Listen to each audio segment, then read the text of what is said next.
Mga kapatid na nananampalataya sa Allah subhanahu wa ta'ala, sa panahon natin ngayon ay napakaraming mga bagay na nakikita natin na dapat ay hindi natin nakikita. Kahit na tayo ay nasa loob ng bahay, kahit na tayo ay mag-isa lang, pero ang dami pa rin nating nakikita na mga bagay na hindi natin nakikita. Tulad ng mga cellphone natin, o tulad din ng tumingin ka sa bintana, ang dami-dami mga kapatid na nananampalataya sa Allah. At dahil dito ay naging kasama na sa nakagawian o nakasanayan ng mga tao. Sa panonood natin sa mga anumang nakikita natin sa mga cellphone natin, mga video, mga larawan na hindi natin dapat makita. Kaya naman sa ating pananampalatayang Islam ay binigyan tayo ng napakagandang advice. Ano itong napakagandang advice? Ito yung tinatawag na ghaddul basar. Ang ibig sabihin ng ghaddul basar ay ibaba natin ang ating paningin. Iiwas natin ang ating paningin. Kapag mayroon tayong nakita na hindi dapat na makita, iiwas natin ang ating paningin, ang ating pagtitig. Yan ang isang sahabi na si Jarir bin Abdullah, kalugdan siya ng Allah subhanahu wa ta'ala, na siya ay nagtanong kay Propeta Muhammad sallallahu alaihi wasallam. Sabi niya, sa'altu Rasulullah sallallahu alaihi wasallam an nazaril fujaati fa'amarani an asrifa basari. Tinanong ko ang sugo ng Allah na si Propeta Muhammad sallallahu alaihi wasallam tungkol sa pagtitig, pagsulyap ng biglaan. Halimbawa, mayroon kang makita, hindi mo sinasadya na makita, anong dapat na gawin? Meron kang masulyapan na hindi mo dapat na masulyapan, ano ang dapat gawin? Kaya fa'amarani an asrifa basari. Kaya pinagutusan niya ako na iiwas ko ang aking pagtitig. Iiwas ko ang aking pagtingin. Tingnan ninyo mga kapatid na nananampalataya sa Allah subhanahu wa ta'ala. Lagi natin yan naalaala na ang unang pagtingin mo ay para sa iyo at ang pangalawa ay laban sa iyo. Ibig sabihin sa una ay para sa iyo, wala kang kaparusahan, pero sa pangalawa ay mayroon kang kaparusahan kung tinitigan mo sa pangalawang bisis. Pero mayroon namang mga philosophy ng mga tao na isang bisis ko lang tititigan, pero hindi ko na ililihis ang aking mga mata. Titigan ko na lang. Halimbawa, makakita ako ng magandang babae, halimbawa, anumang mga aura, mga pribadong bahagi ng katawan, mga masisilan, sa pamagitan personal o sa pamagitan ng mga social media, titigan ko na lang ng matagal. Kasi ang sinabi, ang una ay para sa akin. Tingnan ninyo mga kapatid na nananampalataya sa Allah, hinahanapan mo ng mga palusot ang mga bagay na dapat ay ang pinakamabilis ay iwasan mo na. Ano man ang nakita natin na dapat ay iwasan na agad-agad. Ano ni pinagutos ni Propeta Muhammad sallallahu alaihi wasallam kay Jarir bin Abdullah? Fa'amarani an asrifa basari.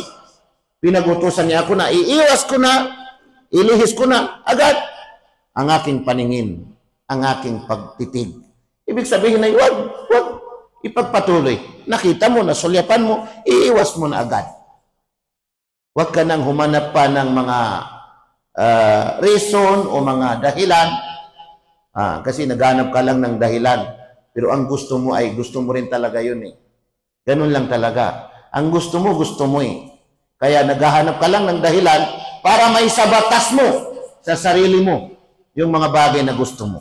Hindi tayo ang gumagawa ng batas. Tapos na ang batas. Ang sa atin ay ang pagsunod sa batas. Batas ng banal na Quran, batas ng hadith ni Propeta Muhammad, ibig sabihin ito ay batas ng Sharia. Batas ng Islam. Mga kapatid na nananampalataya sa Allah subhanahu wa ta'ala, makikita rin natin sa naisalaysay na hadith na sinabi ni Propeta Muhammad sallallahu alaihi wasallam kay Ali bin Abi Talib, karramallahu wajahu. Si Ali, pinagsabihan mismo ni Propeta Muhammad sallallahu alaihi wasallam, Ya Ali, la tutbi'in nazratan nazrata. Huwag mong sundin ang isang sulyap ng maraming sulyap o isang pagtitig ng maraming pagtitig. Fa inna lakal ula wa laysat lakal akhirah. Sapagkat katotohanan na ang una ay para sa iyo at hindi na para sa iyo ang mga sumunod. Ano itong mga sumunod? Yung unang pagsulyap mo, pagtingin mo sa mga bagay na hindi mo dapat makita. Dito sa labas, ang dami-dami nating nakikita. Unang pagsulyap mo, unang pagtitig mo, para sa iyo. Ibig sabihin ay hindi ka parurusahan kung mayroon kang nakita. Ganun din sa mga cellphone natin. Unang pagsulyap natin, unang pagtitig natin, nakita natin yung mga hindi dapat na makita, yun ay para sa atin. Pero huwag natin panatilihin na, ibig sabihin titigan natin. Titigan. Kasi sa sunod na pagtitig natin o sa maraming pagtitig natin o sa pagpapatuloy na pagtitig natin, doon na tayo parurusahan. Doon na, sa unang pagtitig natin, ay wala tayong kaparusahan o sa pagsulyap natin, pagtingin natin, wala tayong kaparusahan, pero sa susunod ay magkakaroon na tayo ng kaparusahan. Yun ang advice. Huwag mong sundin ang pagsulyap ng mga pagsulyap. Huwag mong sundin ang pagtitig, ang isang pagtitig ng maraming pagtitig.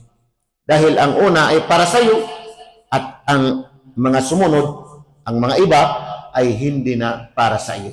Ang unang pagsulyap, ang unang pagtitig mo ay hindi ka parurusahan, wala kang kaparusahan, pero ang mga susunod ay mayroon ka ng kaparusahan. Ikaw ay parurusahan. Dahil ikaw na ay ibig sabihin nagkakasala. Tingnan ninyo mga kapatid na nananampalataya sa Allah subhanahu wa ta'ala. Ang mga nakikita ng ating mga mata, umiipikto dito sa ating utak. Hindi lamang sa mga masisilang, mga aura.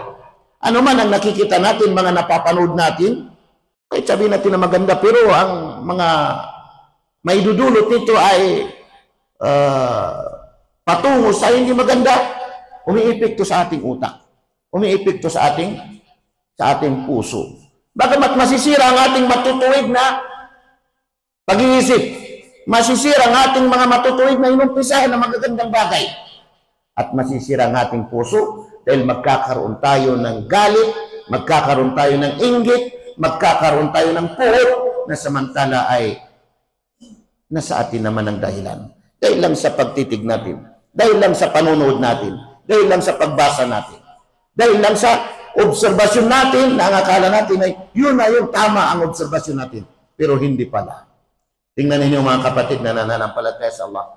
Pangalagaan natin ang ating mga mata, pangalagaan natin ang ating mga pribadong bahagi ng katawan. Sinabi ng Allah subhanahu wa ta'ala sa banal na Quran, قُلْ لِلْمُؤْمِنِينَ يَغُضُّوا مِنْ أَبْصَارِهِمْ وَيَحْفَظُوا فُرُوجَهُمْ ذَلِكَ أَزْكَى لَهُمْ Inna Allah khabirun bima yasna'un. Ayon sa kahulugan ng talatang ito, sinabi ng Allah subhanahu wa ta'ala, Qul lil mu'minin, sabihin mo sa mga mananampalataya. Sabihin mo sa mga mananampalataya. Mga Muslim, mga mananampalataya, yaguddu min absarihim, na ibaba nila ang kanilang mga paningin. Ilihis nila ang kanilang mga paningin, ang mga pagtitig sa mga masisilan na bahagi sa mga aura, sa mga bagay na hindi dapat na tingnan o hindi dapat na titigan. Wa yahfazu furujahum, at pangalagaan nila ang kanilang mga pribadong bahagi ng katawan, ang kanilang mga maselan na bahagi ng katawan. Alam natin mga kapatid na nananampalataya sa Allah. Dhalika azka lahum, ito ang higit na dalisay para sa kanila.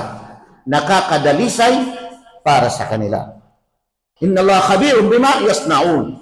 Katotohanan ang Allah ay alam niya ang lahat ng anumang kanilang mga ginawa. Anuman ang kanilang mga ginawa.